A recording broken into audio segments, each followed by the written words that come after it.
할렐루야. 오늘도 주님이 주시는 귀한 은혜가 우리 사랑하는 좋은교회 모든 성도들 삶의 자리에 충만하게 임하시기를 주님의 이름으로 간절히 축원합니다.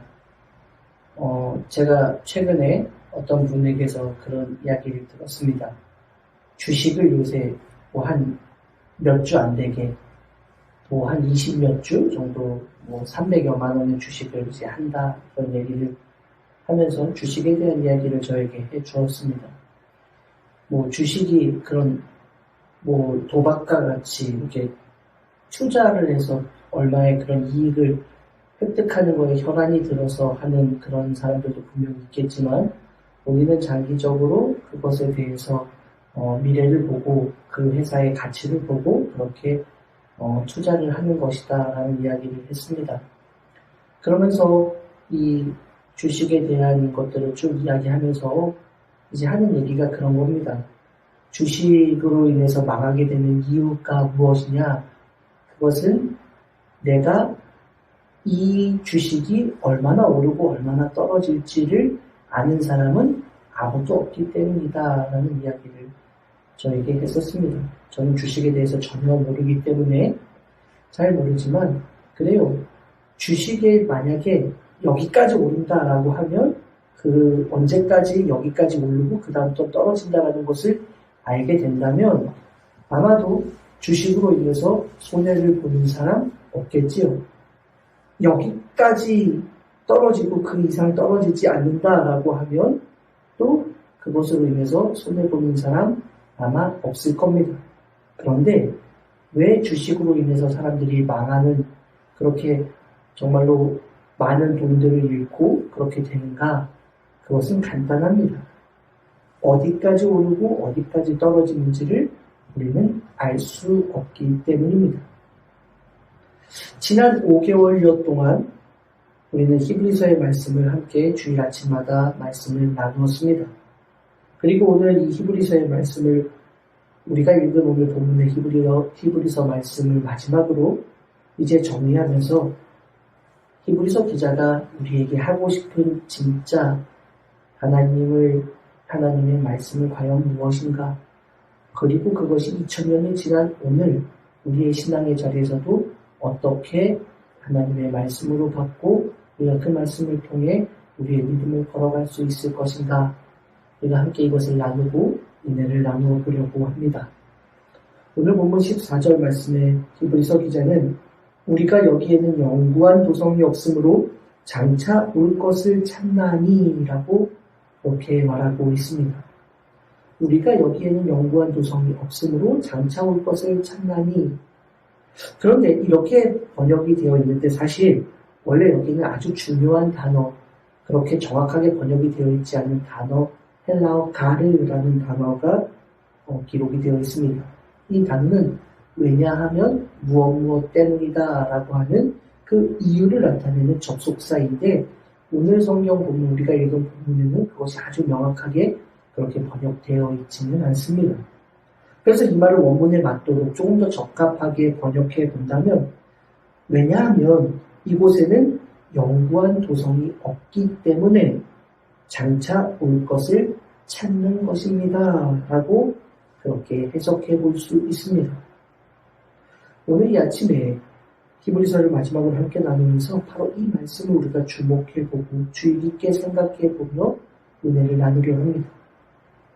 히브리서 기자는 믿음의 사람들에게 말하고 있는 것이 있습니다. 이미 기자는 그리스도인들을 향하여 하나님께서는 하나님 앞으로 나아오는 자들, 하나님을 찾는 자들에게 상을 주시는 분이다. 그것을 너희가 믿어라 라고 그렇게 말했습니다. 그리고 오늘 본문의 말씀과 이것을 연결해서 생각해 보면 하나님의 주시는 상, 그것은 장차 올 것을 찾는 것이라는 것을 우리는 생각해 볼 수 있습니다. 그런데 여러분, 언제 찾습니까? 이것이 중요합니다. 찾나니라고 되어 있는데, 찾다라고 되어 있는데, 이 단어가 헬라어로 보면 현재형입니다. 그러니 정확하게 의미적으로 해석해 본다면 지금 찾는 겁니다. 내일 혹은 1년 뒤에 혹은 언젠가 찾습니다라는 것이 아니라 바로 지금 찾는 것. 히브리서 기자는 지금 이것을 말하고 있습니다. 그럼 왜 지금 찾느냐? 지금 우리가 사는 이 땅이 영원하지 않기 때문에 라고 우리에게 말하고 있는 것입니다.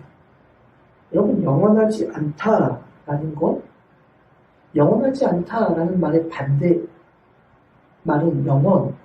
그럼 영원하지 않다라는 말을 또 무엇이라고 생각해 볼 수 있겠느냐? 끝이 있다라는 것으로 우리는 생각해 볼 수 있는 겁니다. 영원하다라는 것은 끝이 없는 것이지만 영원하지 않다라고 하면 그 끝이 있다라는 것을 우리는 생각해 보게 됩니다. 그런데 여러분, 정말 더 중요한 것은 그것이에요. 끝은 있는데 영원하지 않기에 반드시 그 끝이 있는 것은 아는데 그 끝이 언제인지를 아무도 모른다라는 것입니다. 그 끝을 아는 사람은 아무도 없지 않습니까? 그러니 이 땅이 영원하지 않다라는 것을 알았다면 영원한 상급을 주시는 하나님 앞에 바로 지금 나아가야 하고 바로 지금부터 상급을 주시는 하나님을 찾아야 한다라는 것을 히브리서 기자는 말하고 있는 것입니다. 왜요? 영원하지 않은 그 끝이 지금 이 순간이 될 수도 있기 때문입니다. 10년 후가 될 수도 있고 100년 후가 될 수도 있고 1000년 후가 될 수도 있고 그 이상이 될 수도 있겠지만 바로 그 끝이 오늘이라는 이 시간에 정해져 있을 수도 있기 때문이라는 것을 우리는 기억해야 합니다. 물론 히브리서 기자가 이 말씀을 하고 난 2000년이 지나도록 아직 그 끝은 오지 않았지만 그렇다고 해서 그것이 먼 미래의 일이 아니라 그 끝은 정해져 있지만 아무도 알지 못하는 그 마지막이 있기 때문에 바로 지금부터 이것을 찾아야 한다라고 우리에게 말해주고 있는 것입니다. 사랑하는 성도 여러분, 저도 우리 성도님들도 이것을 잊지 마시기를 바랍니다. 하나님은 우리에게 하나님을 찾는 모든 이들에게 반드시 상을 주십니다. 그런데 그 상은 이 땅의 것이 아니라 장차 올 것이라고 우리에게 말해주고 있습니다. 그리고 우리는 그것을 바로 지금 이 순간 찾아야 합니다. 즉 바로 지금 이 순간부터 믿음의 길을 걸어야 한다라는 것입니다. 우리가 사는 이 세상이 영원하지 않기 때문입니다. 그 끝이 반드시 정해져 있기 때문에 바로 지금 이 순간부터 우리는 그 믿음의 길을 놓치지 말고 걸어야 한다라고 히브리서 기자는 말하고 있는 것입니다. 예수님도 우리에게 말씀하신 바 있지 않습니까? 사도행전 1장 7절 말씀에 이르시되 때와 시기는 아버지께서 자기의 권한에 두셨으니 너희가 알 바 아니오. 언제 하나님께서 이스라엘의 회복, 즉 그 마지막 때에 대해서 물어보고 있는, 하나님께서 언제 이스라엘을 회복시키실 겁니까? 그 마지막 때는 언제입니까? 라고 물어보는 제자들을 향해 예수님은 이렇게 말씀하십니다. 그 때와 시기는 아버지의 권한이다. 너희가 생각하지 말아라. 오직 하나님의 권한이라는 것입니다. 마태, 마가, 누가에서도 동일하게 기록합니다. 마태복음 24장, 마가복음 13장, 누가복음 21장에서 모든 이 기자들은 예수님의 말씀을 기록해주고 있습니다. 그러나 그날과 그때는 아무도 모르나니 하늘의 천사들도 아들도 모르고 오직 아버지만 아시느니라. 마지막 날은 천사들도 모른다. 나도 모른다. 오직 아버지만 알고 계신다. 아무도 아는 이가 없습니다. 그때는 아무도 알지 못합니다. 영원하지 않은 것이기에 분명히 마지막은 있는데 그 마지막을 아무도 알지 못하고 오직 하나님만이 알고 계신다. 주님은 분명히 우리에게 그렇게 말씀하시면서 이어서 우리에게 뭘 또 말씀하고 있습니다. 그러므로 깨어있으라. 어느 날에 너희 주가 임하는지 너희가 알지 못함이니라. 아무도 모릅니다. 오직 하나님만 알고 계십니다. 그러니 너희는 깨어 있어야 한다. 어느 때, 어느 날에 아버지께서 오실지 모른다. 어느 날에, 어느 때에 이 땅에 마지막 때가 오는지 그 누구도 알지 못한다. 그래요, 여러분. 언젠가 끝은 있습니다. 그런데 그 끝을 알지 못하기, 그 끝이 언제인지 모르기에 바로 오늘, 지금 이 순간부터 우리는 믿음의 길을 계속해서 걸어가야 하는 것입니다. 바로 그것이 우리의 믿음의 여정이라고 히브리서 기자는 말하고 있는 것입니다. 내일이 아닙니다. 10년이 아니에요. 내가 좋은 직장 들어가고 나서가 아닙니다. 내가 지금은 열심히 돈 벌고 안정되고 사회적으로 기반 다져놓고 직장에서 성공하고 출세하고 명예를 얻고 그 다음에 내가 그때부터 믿음의 길을 걷겠습니다. 아니요. 바로 지금부터라고 그렇게 말해주고 있는 것입니다. 그래서 15절에서 히브리서 기자는 바로 이렇게 이어서 말하고 있지 않습니까? 그러므로 우리는 예수로 말미암아 항상 찬송의 제사를 하나님께 드리자. 이는 그 이름을 증언하는 입술의 열매니라. 오늘 우리가 믿음의 삶을 살아야 합니다. 그래서 기자는 항상 찬송의 제사를 하나님께 드리자라고 말하는 것입니다. 왜냐하면 이것이 항상 드리는 찬송의 제사, 즉 예배가 하나님의 이름을 증언하는 것이기 때문에 라고 말하고 있습니다. 하나님의 이름을 증언한다라는 것은 결국 내가 그리스도인임을 나타내는 것을 그렇게 말하는 것과 동시에 하나님의 자녀의 삶은 이런 것이다 라는 것을 우리에게 보여주는 것입니다. 사랑하는 여러분, 바로 이것을 우리도 생각해 보아야 합니다. 잊지 말아야 합니다. 마지막이 있는데 그 마지막의 때를 아무도 모르기 때문에 마지막 때에 주님의 심판의 날에 그날에 우리는 하나님 앞에 모두 서게 되는데 그때 우리는 하나님이 주시는 상급 장차 그 올 것을 소유하게 되는데 그때가 언제인지 모르기에 아무도 알지 못하기에 나중으로 미뤄두는 것이 아니라 바로 오늘 지금 이 순간부터 주님이 지금 오실 것처럼 믿음의 길을 걸어가야 하는데 그 믿음의 길을 걸어가는 것은 무엇이며? 그래요. 하나님 앞에 예배드리는 것이다. 그것이 바로 우리가 그리스도인이라는 것을 증거해 주는 것이다 라고 성경은 그렇게 말해주고 있습니다. 중요합니다. 사랑하는 여러분, 오늘 이 말씀을 우리의 신앙의 자리에서도 새겨볼 수 있기를 바랍니다. 히브리서 기자가 말하는 그때로부터 2000년이 지나 아직도 예수님은 오시지 않았지만 그러나 반드시 언젠가 주님은 다시 오실 겁니다. 그때 우리는 주님 앞에 서게 됩니다. 그때 상급을 얻을 자들도 있을 것이지만 그때 슬기롭지 못한 처녀들처럼 등잔불을 예비하지 못해 그 천국잔치에 참여하지 못하는 자들도 있을 겁니다. 그렇기에 바로 오늘 이 순간 우리는 그 믿음의 길을 예배의 삶을 통해 드러내야 한다라고 히브리서 기자는 말해주는 것입니다.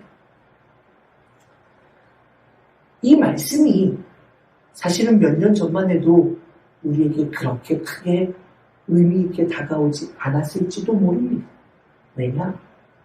우리는 날마다 예배의 삶을 살아왔기 때문입니다. 그런데 2020년부터 우리는 2년이 넘는 시간들 동안 코로나로 인해서 예배가 단절되는 경험을 하지 않았습니까? 눈에 보이지 않는 그 바이러스로 인해서 우리는 예배를 드리지 못합니다. 아니, 더 정확하게는 성전에서 드리는 예배를 드리지 못하게 되는 그러한 상태들을 경험하고 지내왔었습니다. 오직 온라인 예배, 혹은 그것이 어려운 분들은 그냥 가정에서 그렇게 예배를 드리던 시절을 우리는 살아왔습니다. 그러다가 예배가 이제 회복되게 된 지 불과 얼마 되지 않았습니다. 그런데 여러분, 그 시간들이 우리의 예배를 조금씩 무너뜨리고 있었다라는 것을 요새 들어 깨닫게 됩니다. 이제는 주님의 성전에서 드리던 예배보다 집에서 개인의 자리에서 드리는 예배가 더 익숙하고 편해져 버리기도 했습니다. 주님의 전에 나와서 예배 드리는 것보다 TV 화면으로, 컴퓨터 모니터로, 스마트폰으로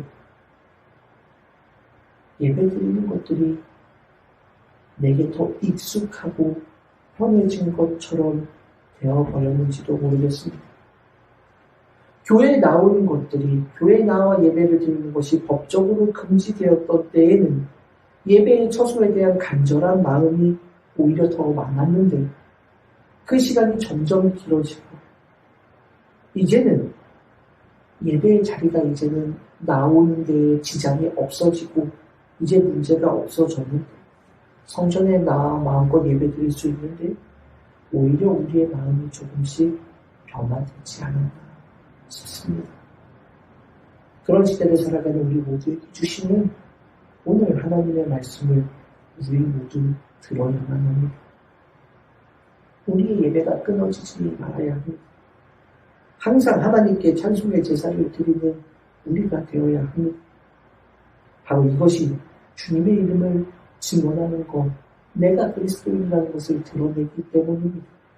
바로 이것이 내가 하나님의 자녀라는 것을 증명하는 것이기 때문입니다.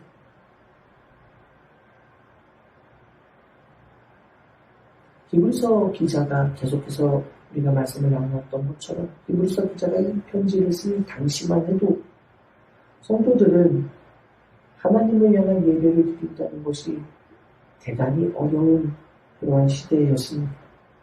예수를 믿는 것이 죽음을 각오해야 되는 일이기도 했습니다. 자신의 모든 것을 포기해야 되기도 했습니다. 그러니 항상 하나님 앞에 예배드린다는 건 위험합니다. 그래서 그 어려움들 때문에 그들 안에는 다시금 유대교로 돌아간 이들도 있지 않았습니까? 그 안에서 방황하는 이들도 있지 않았습니까? 그럼에도 히브리서의 기자는 성도들을 향해 항상 하나님께 찬송의 제사, 예배를 드리자라고 말하고 있는 것입니다. 주님이 주실 상급을 기대하면서 오늘도 그 믿음의 길을 걷는 자들, 이 세상이 영원한 것이 아니라는 것을 믿기에, 전에 말씀나눈 것처럼 이 세상에 우리의 가치를 두는 것이 아니라 하나님 나라에 우리의 가치를 걸어둔 믿음의 자녀들이라면 이 땅에 마지막이 있다라는 것을 분명히 잊지 말고 바로 지금 이 순간부터 믿음의 길을 걸어가며 언제나 변함없이 항상 하나님께 감사의 예배를 드려야 한다. 바로 그것이 성도들을 향해, 이 시대를 살아가는 성도들을 향해 주시는 하나님의 말씀입니다. 저도 우리 사랑하는 성도님들도 바로 이런 믿음의 사람들이 될 수 있기를 간절히 소원합니다. 비록 모든 것들이 우리의 믿음의 자리를 흔들어 놓을 수 있는 상황들이 벌어진다고 해도, 우리가 경험했던 것과 같은 일들이 끝이 일어난다고 해도, 그러나 변함없이 우리는 바로 그 믿음의 길을 지금 이 순간 흔들리지 말고 걸어가야 합니다. 그리고 그것은 바로 예배를 통해 증명되어지는 것이라는 것을 잊지 않는 믿음의 자녀들이 되시기를 간절히 소원합니다. 사랑하는 여러분, 믿음의 사람들로 오늘을 살아가십시오. 그것은 바로 예배의 자리에서 증명됩니다. 우리의 예배의 모습들이 무너져 가는 모습들이 있었다면 바로 그 예배의 재단을 다시금 세워가는 거룩한 주님의 자녀들이 될 수 있기를 간절히 소원합니다. 연약해진 우리의 믿음의 발걸음을 굳건하게 세워 지금 이 순간부터 우리가 하나님의 자녀라는 장차 올 거룩한 영구한 도성, 우리에게 예비되어진 그 하나님 나라의 상급을 믿으며 언제인지 모르지만 반드시 주님이 다시 오실 것을 믿으며 그 주님이 오시는 그날까지, 이 세상이 끝나는 그날까지 바로 지금부터 믿음의 길을 걸어가며 예배의 삶을 굳건하게 세워나가는 거룩한 주님의 자녀들이 되시기를 주님의 이름으로 간절히 축원합니다. 기도합니다. 하나님 감사합니다. 주님이 다시 오시는데 그때를 우리가 아는 이가 아무도 없습니다. 그러기에 바로 지금부터 우리의 믿음의 길을 걸어가게 하시고 그 믿음의 길을 드러내는 것이 예배의 자리를 통해 나타난다는 것을 우리가 바라보며 예배의 사람들로 다시금 굳건하고 견고하게 서도록 축복하여 주옵소서. 코로나로 인하여 무너졌던 우리의 예배의 단이 다시금 세워지게 하시고 항상 하나님께 감사의 제사를 드리며 거룩한 백성들 되게 하여 주옵소서. 감사를 드리며 거룩하신 예수님의 이름으로 간절히 기도 올리옵나이다. 아멘.